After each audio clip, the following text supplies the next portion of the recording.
Assalamualaikum warahmatullahi wabarakatuh. Salam Om Swastiastu, Namo Buddhaya, salam kebajikan. Perkenalkan, nama saya Diza Ramadhani dengan NIM A11124183. Di sini saya akan memenuhi tugas mata kuliah telaah kurikulum dan teks bahasa Indonesia yang diampu oleh Ibu Fadila SPD MPD. Pada video kali ini saya akan membahas ringkasan analitis tentang model pendekatan dan evaluasi kurikulum serta relevansinya terhadap perkembangan kurikulum nasional. Baik, yang pertama, esensi kurikulum dan komponen utama. Kurikulum bukan sekadar daftar mata pelajaran, melainkan merupakan inti dari sistem pendidikan yang berfungsi sebagai panduan menyeluruh dalam proses belajar mengajar.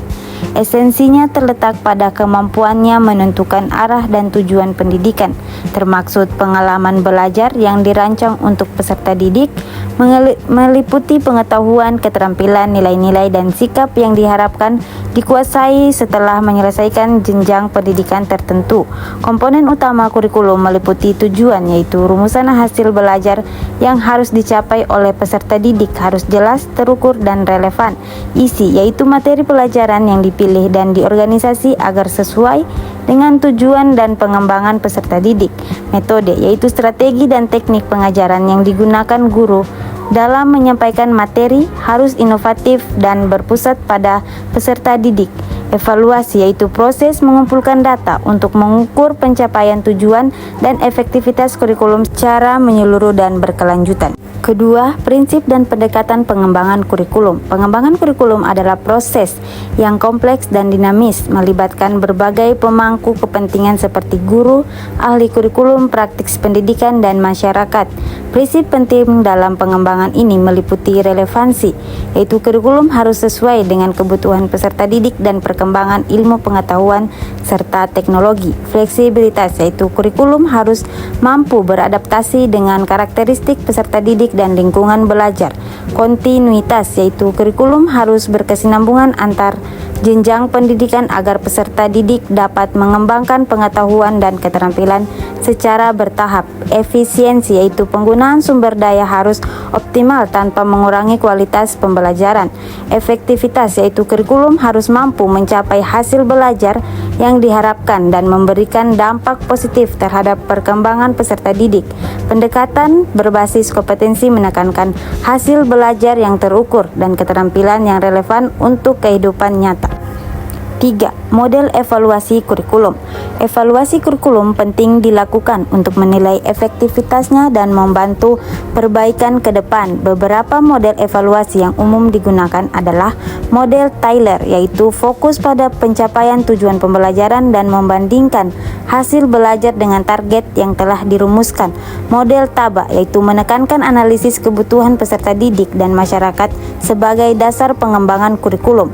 Model Stacks Contenance, yaitu melibatkan berbagai aspek kurikulum dan mengumpulkan data dari berbagai sumber seperti guru, peserta didik, orang tua, dan pengelola sekolah. Model Cronbach, yaitu mengambil keputusan secara rasional dan sistematis berdasarkan data yang relevan dan akurat. Model CHIP, yaitu mengkaji konteks, input, proses, dan hasil sebagai gambaran lengkap efektivitas kurikulum. 4. Sorotan terhadap perubahan kurikulum nasional dari tahun 1947 sampai 2013. Sejak kemerdekaan, kurikulum nasional Indonesia mengalami beberapa perubahan besar, yaitu kurikulum 1947 fokus pada pembentukan karakter nasional dan semangat perjuangan. Kurikulum 1968 menitik beratkan pada pembangunan keterampilan dasar dan pengetahuan relevan pembangunan. Kurikulum 1975 menekankan efisiensi efektivitas proses belajar mengajar. Kurikulum 1984 mengedepankan proses belajar aktif dan kreatif. Kurikulum 1994 fokus pada pengembangan kemampuan berpikir kritis dan pemecahan masalah. Kurikulum 2004 berbasis kompetensi menargetkan pencapaian kompetensi peserta didik secara spesifik. Kurikulum 2006, kurikulum tingkat Satuan Pendidikan atau KTSP memberikan otonomi kepada sekolah untuk mengembangkan kurikulum sesuai kebutuhan lokal. Dan kurikulum 2013 mengadopsi pendekatan saintifik dan penilaian autentik untuk meningkatkan kualitas pembelajaran. 5. Contoh nyata isu atau masalah kurikulum yang dapat diteliti.